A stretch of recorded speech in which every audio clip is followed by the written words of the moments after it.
Bom, galera, para vocês que gostam de um carro usado, hoje vai uma dica de um carro que tem um valor relativamente bom para tudo o que oferece, né, Gustavo? Um francês, desvalorização é alta, porém com muitos equipamentos, com um motor turbo, com câmbio automático. Bom, não conta tudo o que tem de interessante nesse carro, porque a gente vai mostrar isso para vocês agora.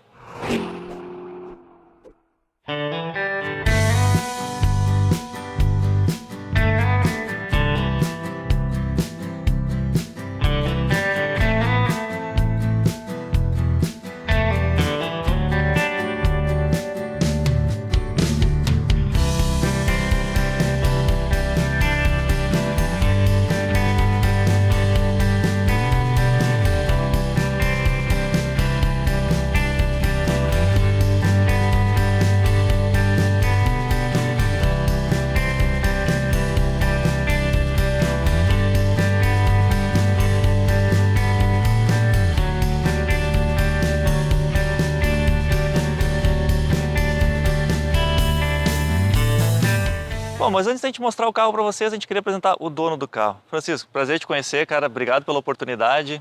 Prazer é todo meu. Mais um inscrito do canal que nos dá a oportunidade de gravar um carro bacana.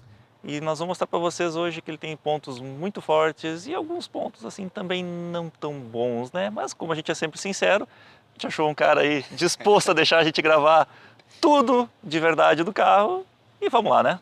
Bom, para quem não sabe, o Peugeot 308 infelizmente saiu de linha aqui no mercado brasileiro este ano de 2019. Ainda tem algumas unidades à venda, mas é só o que está no estoque das concessionárias. E um dos grandes culpados disso é o mercado mundial, que hoje prefere os SUVs do que os hatches médios, principalmente os premiums, né? Os compactos ainda vendem relativamente bem aqui no Brasil.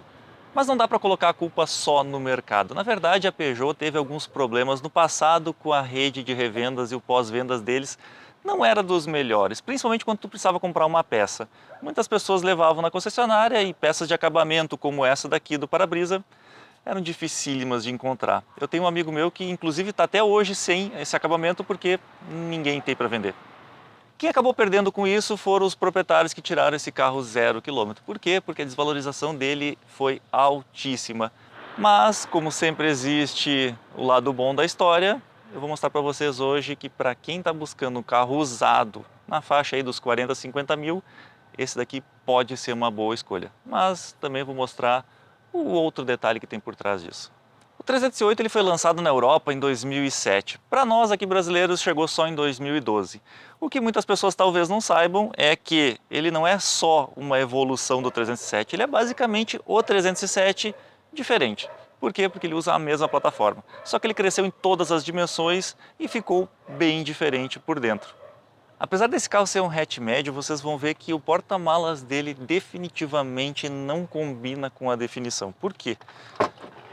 Gente, 430 litros. Tem sedã que tem este volume de capacidade. É um baita de um porta-malas, é realmente muito grande. Destoa bastante da categoria. E isso é um ponto muito bom desse carro. Eu que tenho filho pequeno, realmente precisaria de um hatch assim. E como vocês podem ver, o acabamento do porta-malas também é muito bom. Os bancos são rebatíveis 60/40, o que ajuda bastante se tu quiser levar só uma pessoa atrás e quiser levar mais malas ou objetos mais compridos. Ele aumenta ainda mais o espaço, tornando quase que uma picape. Picape não, porque não é aberto, né? A chave dele é do tipo canivete, algo que na época era bem legal e bastante desejado. E como vocês puderam ver antes, ele tem abertura elétrica do porta-malas. É um botãozinho escondido aqui embaixo, o que deixa a tampa e toda a traseira dele bem mais clean. As rodas dele são de liga leve, aro 17, pneu 225/45, o que é um perfil relativamente bem baixo. E ele vem com freio a disco na traseira, algo que eu valorizo muito porque dá muito mais segurança para uso no dia a dia, principalmente nas estradas. E esse daqui é equipado com um dos melhores motores da linha da Peugeot, o THP 1.6 de 165 cavalos. Pena que ele é só a gasolina. E por que eu digo isso? Não porque a gente gosta de usar etanol. Aqui no Rio Grande do Sul, eu sempre falo isso, o etanol é muito caro, quase o mesmo preço da gasolina, então não vale a pena. Agora, o motor THP, ele é um motor que foi desenvolvido para uso com gasolina pura, não com etanol como é a nossa aqui no Brasil. E isso é um problema, por quê? Ele é um motor de injeção direta. E para quem não sabe, o motor de injeção direta trabalha com uma bomba de alta pressão e bicos, tipo aqueles bicos de diesel, que injetam direto na câmara de combustão. São peças extremamente sensíveis, com uma precisão de usinagem muito grande e que qualquer oxidação ou qualquer borra já pode estragar o componente. E é justamente isso que acontece com a bomba de alta desse motor.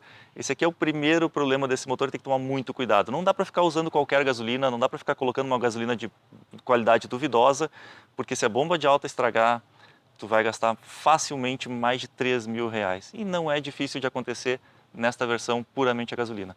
Por isso que o THP Flex depois ficou mais confiável, porque esses componentes já foram preparados para trabalhar com o nosso etanol.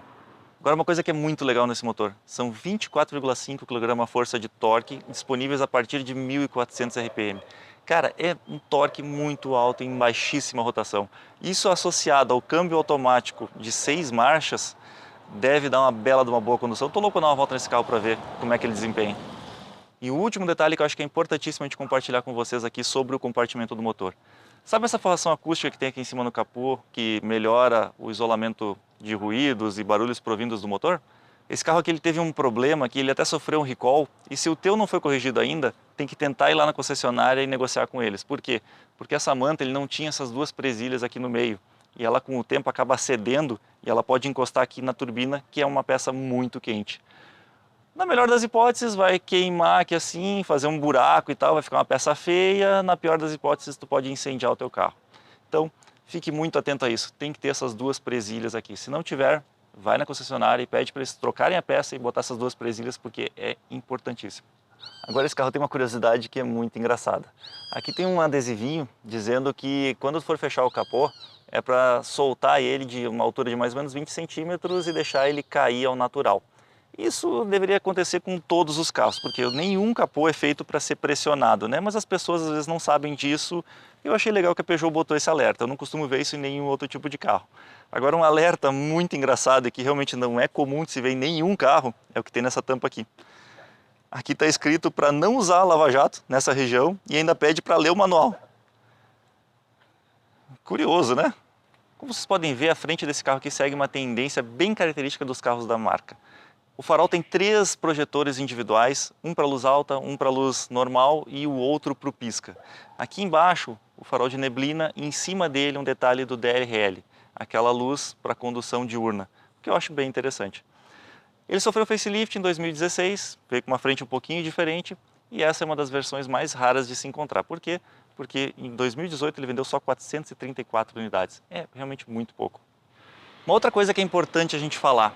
A partir do modelo 2014, que é exatamente esse que nós estamos gravando hoje, a suspensão foi recalibrada. Então ela ficou mais macia porque os donos anteriores, dos modelos anteriores, reclamavam que ela era um pouquinho dura demais. Então mesmo com esse pneu com perfil baixo, ele ficou mais confortável. E isso vale para todos os modelos, desde o 1.6 aspirado ao 2.0 e esse aqui THP. Mas é aqui dentro que te vê que esse carro é bem luxuoso, né, Gustavo? Nossa, o acabamento é muito bom e o que tem de equipamentos também. Vamos começar mostrando pelas portas ali. Aqui tem o acabamento então com soft touch toda a porta, assim como um couro aqui na onde nós apoiamos o braço. Depois o painel todo ele é em soft touch, vocês podem ver, não sei se vocês vão conseguir ver, mas tipo, ele chega a amassar aqui de tão soft que é, né? E tem um design bem característico da marca, né? Que é interessante. Eu inclusive acho muito bonito esse cluster dele aqui com esses o velocímetro e os mostradores todos analógicos com fundo branco. E hoje em dia esse mostradorzinho do meio tem algumas informações importantes, mas ele está um tanto quanto ultrapassado perto das multimídias que já tem, né? O computador de bordo hoje é telinhas coloridas e tal, mas ele tem todas as informações que tu precisa, que tu necessita. O que eu achei muito interessante é o multimídia dele. No primeiro momento parece ser um rádio normal, daqueles bem simples, com entrada para CD e tal, não é nem 2 DIN, porque ele tem um buraco aqui embaixo, porém a tela está lá em cima, e aí tem todas as informações necessárias, inclusive navegação por GPS, né? Perfeito, ativo. Agora, o que é muito legal, e eu não vou deixar para falar no final, é esse teto panorâmico. Cara, é gigantesco, e isso aqui é muito raro de se encontrar num carro hatch. Embora muito legal, né? Embora ele não abra, né? Mas é um teto muito legal. E é possível também fechar a cortina dele pra tapar a gente do sol, né? Nem sempre quer sol na cabeça. O interessante desse multimídia é que ele é móvel, né? Então, quando o carro está desligado, ele fica assim, fechado. Quando a gente liga o carro, ele abre. E a gente também pode fazer isso pelo botão. Interessante também é que ele está numa posição muito boa de visualização, onde a gente não precisa tirar muito o olho da estrada para poder fazer a leitura do que tiver ali, né? O navegador ou outra coisa. Na versão mais nova, ou seja, no facelift, eles tiraram aqui de cima e botaram para cá. Então aqui nessa posição onde seria o rádio hoje, estará a tela do multimídia. Fica mais perto, vai ter touchscreen, tu vai conseguir mexer, porém tu vai ter que tirar muito o olho da estrada. Eu realmente gosto muito daquela posição ali. Apesar dele ficar meio longe, e aí obviamente não poderia ser touchscreen, os botões físicos estão todos aqui no rádio ou aqui embaixo, atrás do volante, naquela posição que eu realmente acho muito estranho, mas que o Gustavo diz que é bom, né? É bom, quando o pouco se acostuma é bom. Só tem que se acostumar. Exato. E falando nisso, aqui do outro lado do volante tem os controles do Cruise Control e o limitador de velocidade. Outro acessório que eu acho muito legal, porque tu seta uma velocidade e ele não passa disso dentro da cidade ou estrada, ou seja lá o que for. É bom porque esse carro aqui ele gosta de andar e aí tu evita várias multas, né? O ar-condicionado é do tipo digital Dual Zone, né? Então a gente tem o controle individual Vamos para dar uma volta cada... nesse carro então e vamos sentir se esse motor... Ele também tem espelho retrovisor fotocrômico, espelhinho com luz nos para-sóis. E se ele realmente Sensor crepuscular é e bom sensor de andar, chuva, ou seja, liga farol sozinho e liga limpador sozinho. Essa versão, que é a versão grife, a top de linha, além de ter os 2 airbags frontais, ele tem airbags laterais e airbags de cortina, ou seja, segurança bem grande. E isso é bem interessante, né? Porque em 2014 foi quando começou a ficar obrigatório os airbags frontais para todos os carros. Esse aqui já tinha os do banco e os de cortina também. O que demonstra que a marca francesa estava preocupada com os seus passageiros, né? Seus clientes. E até digo mais, digo que ele tinha que colocar muitos equipamentos para ser mais atrativo para o público, porque o francês ele tem esse estigma ainda, né, no nosso mercado, então ele colocou muitos equipamentos para tentar atrair mais público e um preço mais barato também. Tem controle de estabilidade de tração? Tem controle de estabilidade de tração. Bem completo, né? Bem completo. Mas tem mais coisa ainda. Os vidros elétricos nas 4 portas são todos one touch, ou seja, um toque só e ele abre completamente ou fecha. Os espelhos retrovisores são elétricos, inclusive com rebatimento. O que muitas pessoas não sabem é que tem que puxar esse botãozinho aqui, ó, para que ele vire e recolha e evite um estrago aí quando tu estaciona. Ele tem os apoios de braço individuais, né, para o motorista e para o passageiro, que a gente pode regular como a gente quiser, que para quem tem câmbio automático é muito bom isso. Porta-trecos ele tem vários. Esse aqui que a gente já tinha mostrado antes, né, que o rádio é um DIN, fica com esse outro porta-trecos. Aqui do lado para colocar garrafa ou copos. Embaixo dos descansa-braços tem mais um porta-trecos emborrachado, inclusive, com uma tomada 12 volts e uma tomada auxiliar aqui, onde está a entrada auxiliar e a entrada do USB para o rádio. Nas portas ele tem um bolsão bem grande mesmo, cabe bastante coisa. E o que é engraçado nele é que ele tem um cinzeiro aqui na frente do câmbio, que muitas vezes é usado como uma lixeirinha, mas ele não vem com isqueiro. Por quê? Porque é proibido fumar dentro do carro no mercado brasileiro. Mas a tomada 12 volts ainda está na posição original de fábrica. O câmbio dele é de 6 marchas, do tipo convencional, com conversor de torque. Vem com a opção do modo Sport, onde ele mantém as rotações do motor mais altas, para uma pegada mais esportiva. O modo Neve, que é para pisos mais escorregadios, onde ele diminui a potência do motor e aumenta o controle de estabilidade. E tem também a opção das trocas manuais. O que eu não gosto é que para frente aumenta, para trás diminui. Deveria ser o contrário. Mas como o Gustavo sempre diz, a maioria dos carros brasileiros são assim, né? Não só brasileiros, no mundo inteiro. São raríssimos os casos que eu acho que estão na posição correta. O Cactus é um deles. Falta também aqui, poderia ter as aletas atrás do volante para fazer a mudança de marcha, né? O pedal shift. E o volante tem regulagem de altura e de profundidade. E é um volante todo revestido em couro, né? Bem legal a pegadinha dele. Sabe quando tu já veio com aquele preconceito que tu viu vários vídeos, tu estudou o carro e tu já sabe que aqui atrás vai ser apertado e tu já entra pensando que tu nem vai conseguir entrar dentro do carro? Pois bem, eu vim com esse preconceito hoje e eu achei que eu ia entrar dentro do 208 ou 206 também, né? Aqueles carros que realmente não tem espaço nenhum aqui para os passageiros de trás. Ele não é tão pequeno assim, né, quanto falam. Apesar de ser realmente bem apertadinho, ele é maior do que eu estava imaginando.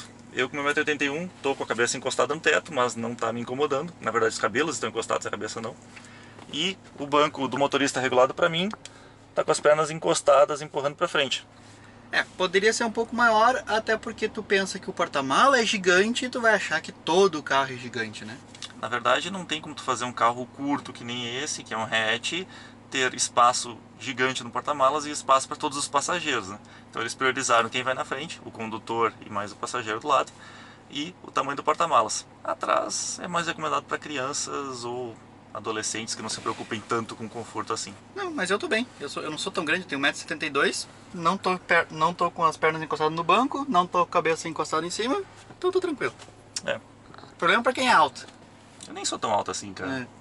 Essa versão já vem com os bancos de couro, né? Sem muito uma padronagem comum, né? Preto, todo preto, sem nada. Mas eu achei diferente. bem legal a qualidade do banco, né, cara? Bonito. Tanto que o carro já tem aí 5 anos e o couro tá bem inteiro, né? Tá ótimo. Encosto de cabeça pro terceiro ocupante. Tem aqui o que a gente gosta, um apoio de braço, né? Ainda colocando para colocar os copos. Cinto de 3 pontos. Inclusive o passageiro do meio. Passageiro do meio. Uma outra coisa legal, tem aqui para trás as saídas de ar condicionado, que é muito, muito legal mesmo. Mas eu queria ver se cabe um terceiro ocupante aqui, porque esse túnel aqui não é muito baixinho e realmente tô curioso. Vamos chamar o dono? E faz tempo que a gente não coloca 3 pessoas atrás, né? Faz. Chama lá ele. Chama a vítima. Vem, Francisco.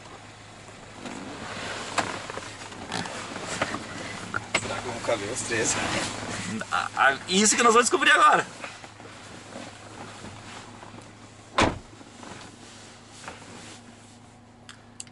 Pro do meio é meio sacanagem. Cara, mas lateralmente ele é bem largo, né, Lateralmente tá bom. Ô, Ele é muito maior que o 307, né? Não, ele é muito mais largo que muitos carros que a gente testou. Eu acho que não tem um hatch assim tão largo. Cara, eu tô folgado aqui. Tem um mínimo uns 3 dedos até a porta. Mesmo os sedãs grandes que a gente pegou não era tão bom assim. Como eu não sou tão alto, eu não tô batendo com a cabeça em cima, né? Mas o banco ele faz o do meio ele dá uma subidinha assim, no carro, a pessoa fica mais alta, né? Então, mas eu ainda não tô. Só que as pernas realmente tá horrível aqui pra mim. Não tem como viajar. Como é que tu tá aí, Francisco? Pra mim tá bom. Mas pra... A gente se complicou um Gustavo, pouquinho, né? Tá ruim aqui a coisa, não tem como andar não aqui no meio, muito tempo. Cidade e algum lugar aqui pertinho e deu. A única coisa que tá me incomodando agora é que a minha cabeça ficou encostando na lateral aqui, ó. Mas, fora isso, continuo muito bem. E como outros carros que não tem, esse tem alças, mesmo com sistema de airbag de cortina, né? Que algumas pessoas falam que não poderia ter. Cara, a gente já desmistificou isso, né? Mas só pra lembrar. Vamos andar? Vamos andar. Bom, galera, vamos dar uma volta nesse carro então e vamos sentir se esse motor THP acoplado a esse câmbio e nessa proposta toda esportiva que tem esse carro aqui e se ele realmente é bom de andar ou não. A direção desse carro ela é eletrohidráulica, ou seja, tem um motor elétrico que toca a bomba hidráulica e no final das contas o funcionamento é igual ao hidráulico convencional. Talvez por ela ser hidráulica ela não é tão leve quanto as elétricas que equipam, por exemplo, os modelos mais novos, como 2008, 208 e por aí vai. Mas eu vou dizer para vocês que é uma assistência boa, né? Só é um pouco mais pesadinha do que o normal. Por mais que a Peugeot tenha modificado a suspensão desse ano, do carro a partir desse ano, ela ainda é um pouquinho dura. Ela ainda não é uma suspensão super macia, até porque não poderia ser, né? Já que tem um motor um pouco mais potente, uma pegada um pouco mais esportiva, ele tem que ser um pouco mais rígida a suspensão. Eu percebi isso também, mas eu acho que não é só a suspensão, né, Gustavo? Talvez os pneus baixos né? Contribuem muito para isso. Agora uma coisa também que chama atenção junto, aliado à suspensão, é o banco, que o banco também é duro. Sim, o banco dele realmente é bem durinho, cara. É impressionante isso até. Eu fazia tempo que eu não andava num banco assim tão duro, literalmente. Bem duro. Em compensação também ele te agarra bastante, né? Aqui a lateral aqui ele te suporta muito bem. Mas o câmbio funciona muito bem, né, Gustavo? Muito, é um câmbio Aisin de 6 marchas, já é utilizado muito na linha PSA, né? Peugeot, Citroën, já é utilizado em outras marcas como Fiat, Jeep. Então é um câmbio com uma característica muito boa de funcionamento. Claro que em cada carro desses vai ter relações de marchas diferentes, tudo, né? Mas é uma marca muito conceituada e um câmbio excelente. A única coisa que eu percebi, eu estranhei aqui, é que ele anda sempre perto dos 2.000 RPM. Como ele tem a faixa de torque bem mais baixa, ele começa muito mais cedo, eu achei que ele poderia trabalhar numa rotação bem menor, mas ok, né? O que é interessante dele é o consumo. Esse aqui está fazendo 8,1 km por litro a gasolina só dentro da cidade. Inclusive o Francisco disse que pega muito engarrafamento. Eu sinceramente eu esperava encontrar um consumo mais elevado. Eu achei realmente muito bom isso aqui. Em estrada, dizem que faz aí em torno de 12, 13, mas se tu andar com o pé bem leve, tu consegue médias bem melhores do que isso. Quer dirigir? Quero. Que dúvida, né?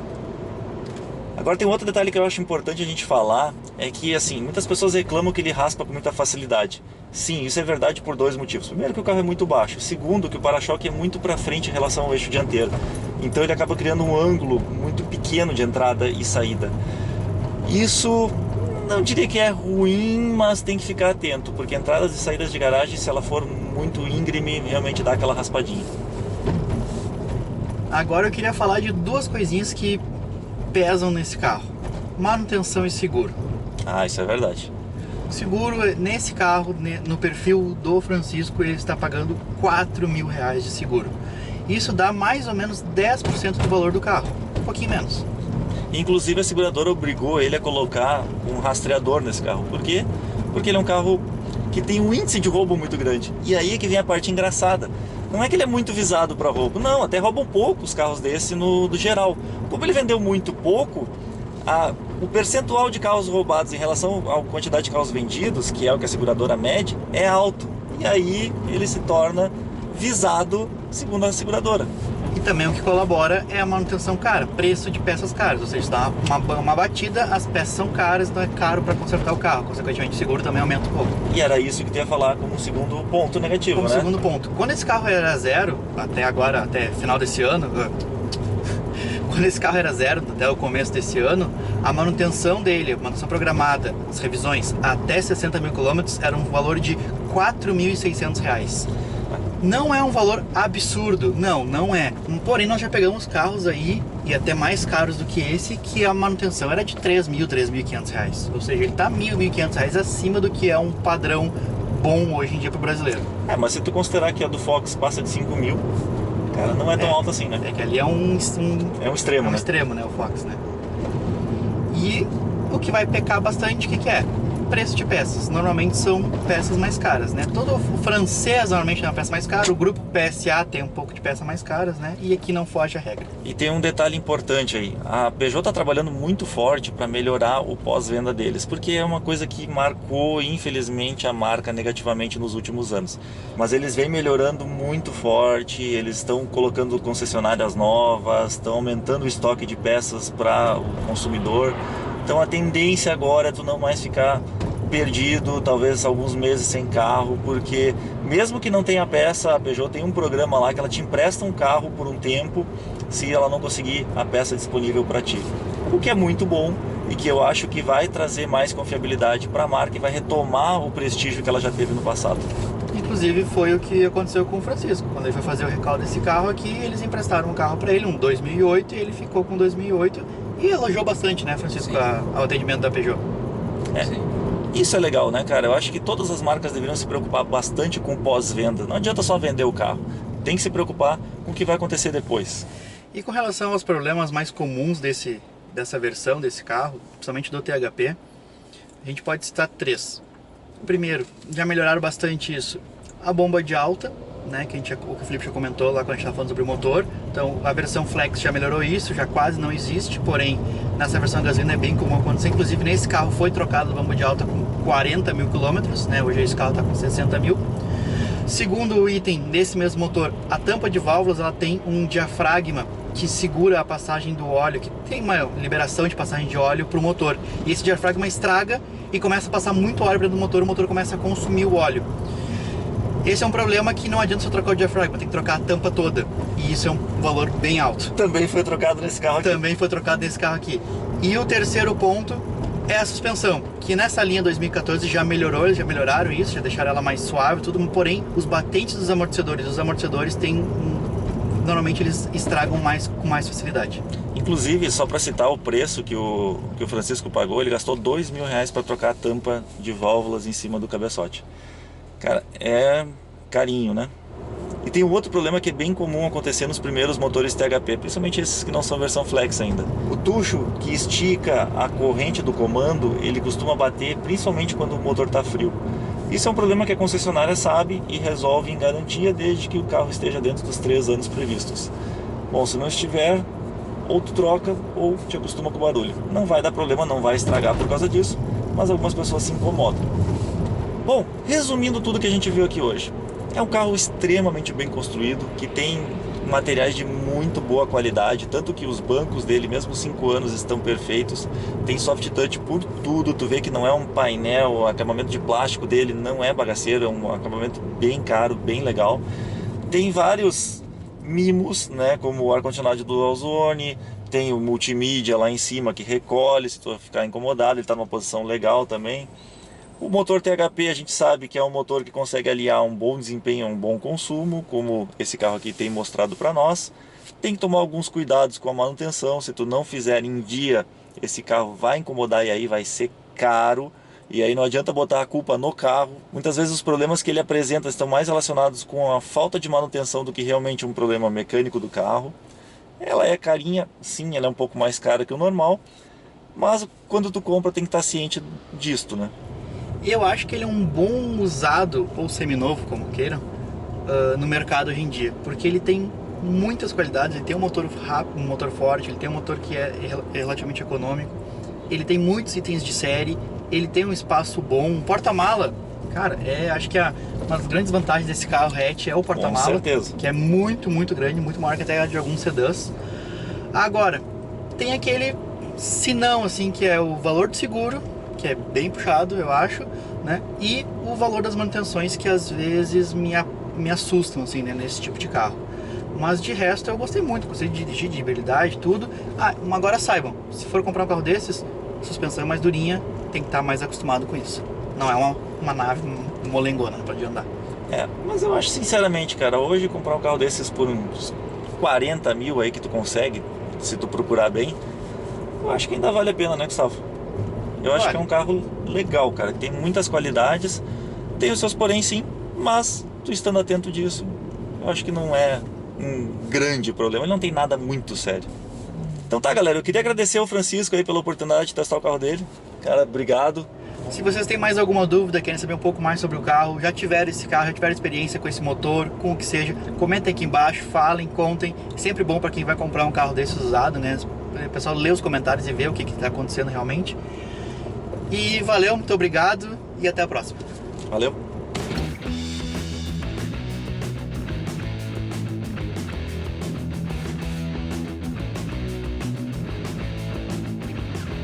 Vou emprestar teu carro.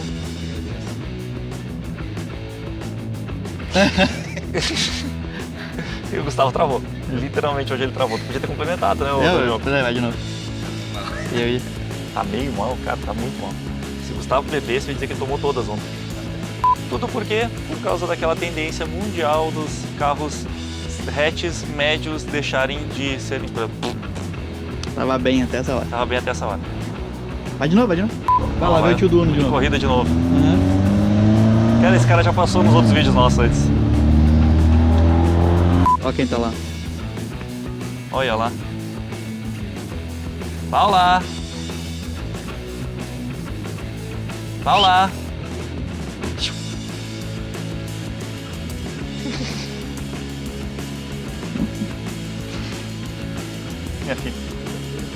O teto solar dá pra fechar pra gente também, né? Ficou muito boa. Ficou muito boa essa frase. Né? E um terceiro... E passou um Porsche ali lindo, maravilhoso, velho. E tu acabou de estragar tudo que tava falando. Não, vou falar terceiro. É bem comum ele bater, principalmente quando o motor tá frio, tu liga, faz aquele clac, clac, clac, clac, clac, e a... Então tá, galera, a gente queria agradecer o Francisco aqui pela brilhante oportunidade que ele deu de testar esse carro pra... Meu Deus do céu, cara. hoje tá difícil, cara. Não consigo botar as palavras na cabeça, cara. Bah, sério que tu aguentou até aqui? Então, tia, não te esquece de te inscrever no nosso canal. Também pode dar uma olhada no Contabilidade TV, que é um canal parceiro nosso, que coloca vídeos todos os dias. E também não esquece de entrar na nossa página no Facebook e no Instagram, porque lá a gente vai antecipar tudo que a gente está inventando por aí.